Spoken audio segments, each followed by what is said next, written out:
Hello, my friends. Welcome back for another Raggedy Rescue.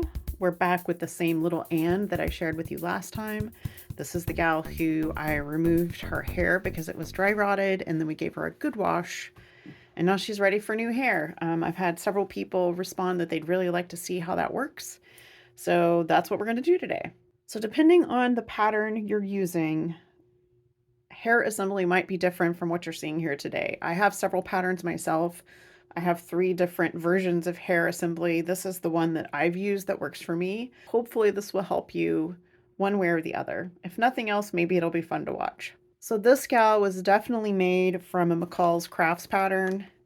You can see this was my grandmother's pattern that is copyrighted 1996. It's on here somewhere. There we go. It's actually my grandmother and one of my aunts who made them for my eldest kiddo. So anyway, I was very lucky to get this pattern a couple years after my grandmother passed, and I treasure it. And it's also how I got into Raggedy Ann and Andy's. So I know this is the right pattern because this is the transfer for this pattern. I have a little cardstock behind so you can see it. As you can see, this is for the 20-inch doll. And when you put this on her face, you can see that it's identical. It's exactly the right pattern. So this is the transfer that you would use to put the hair on. This actually irons on and it leaves the marks on the fabric. And you would do that, of course, before you stuff the doll. But you can see here that my doll has marks left from where I removed the hair. So I don't need to make the marks because the lines are really just still there. So I'm just going to follow those lines. And you do work front to back. So I'm right-handed, so I tend to start on this side. I work my way around, and then I come back around, and then down. So that's the order we're going to go in today. I have opted for a coral for this raggedy.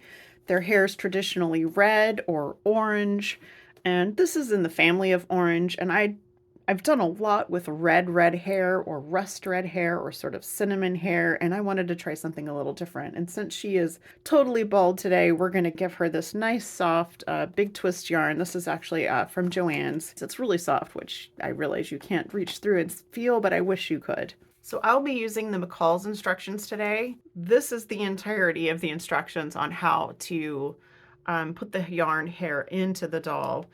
And it's very, very simple. It just takes a little while. And as long as you're patient, it actually goes pretty quickly. So I pre-cut some approximately 36-inch long strands of yarn. We're gonna take that.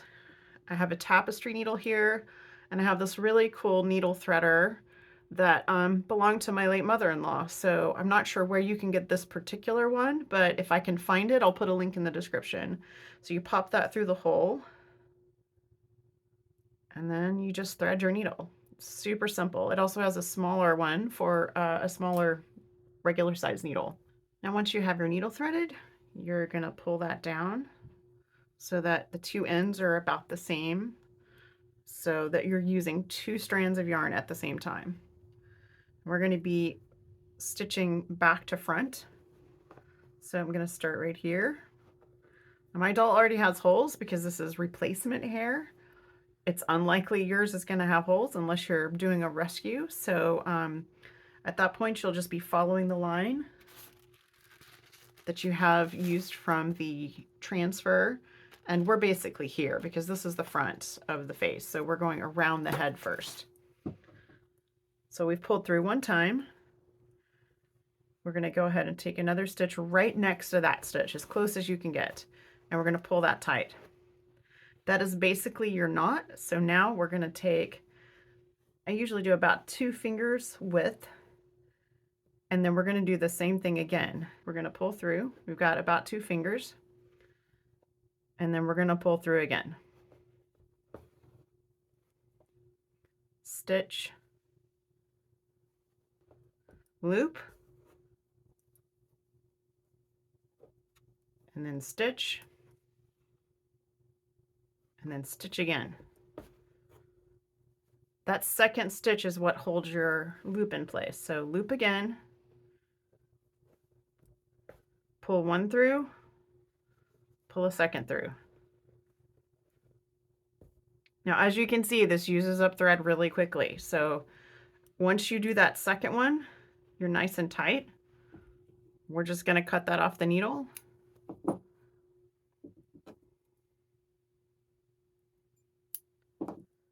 Then we're going to thread it again. It's the same thing on repeat. Stitch, leave your tail, take another stitch right next to that. That's your lock. We're going to use the loops we've already made to help us with our height. 1,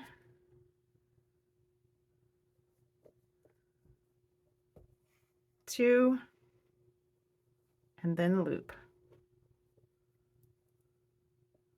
1, 2, and then loop. 1,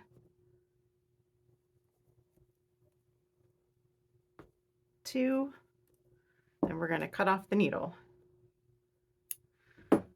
Now my pre-cut yarn is 36 inches, give or take. You can do longer if you want so that you get a few more twists. I do find the longer you make the yarn, the more unwieldy it gets, the more twisted it gets, and you end up with knots and it gets a little crazy.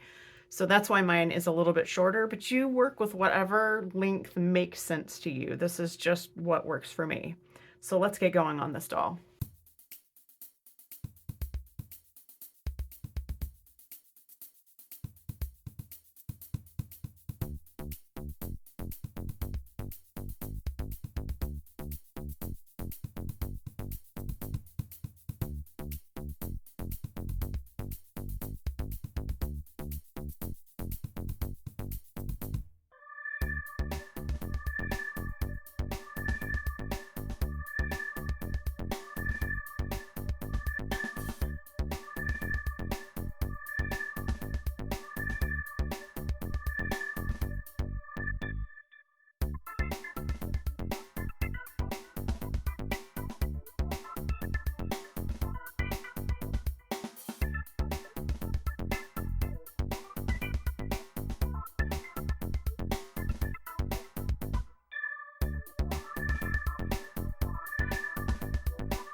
There we are, guys. Nice full head of hair.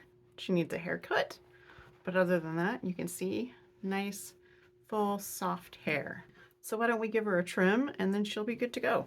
You have a couple of options here. You can just trim the ends and leave the loops intact, or you can trim the loops and the ends. I like to trim both because I like it to be traditional Raggedy Ann hair, very much like you see here. I don't tend to make it this long, but I do like it to be a little bit more raggedy. I will literally just start pulling up with my scissors and just snipping.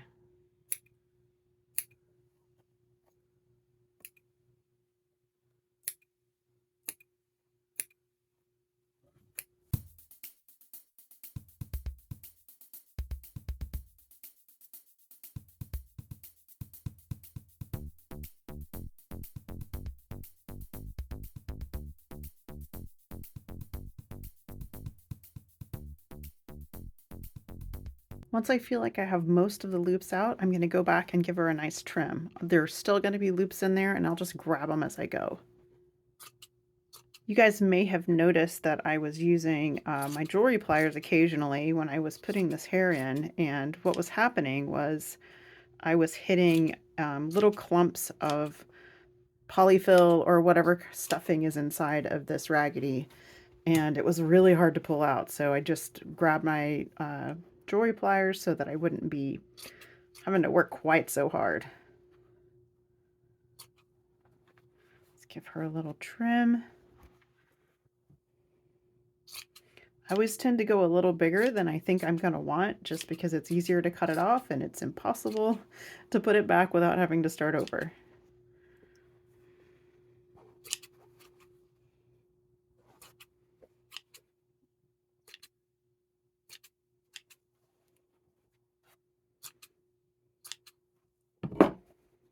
Give her a fluff so I can see what's going on here.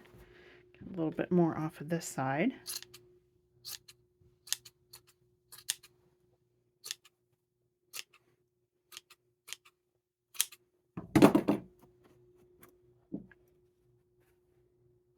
A little bit down there.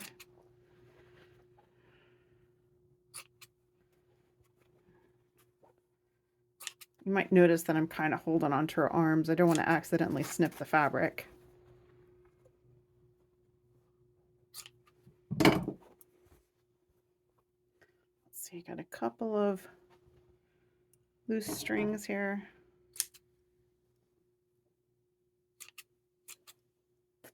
Well, I don't know about you guys, but I think she looks pretty great.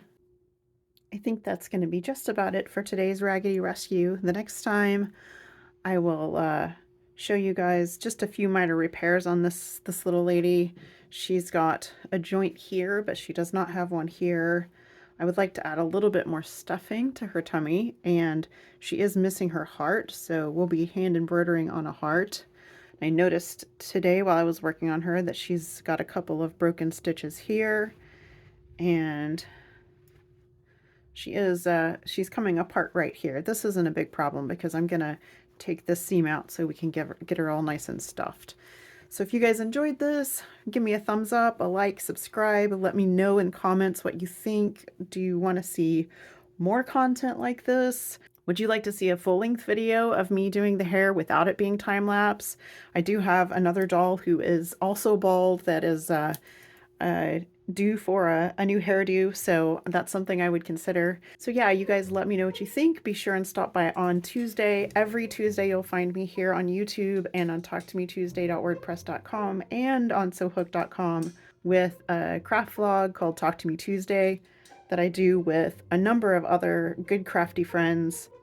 We are all doing our own little show and tell, and it's just a fun way to share with each other and also kind of be accountable to ourselves. So until next time, bye.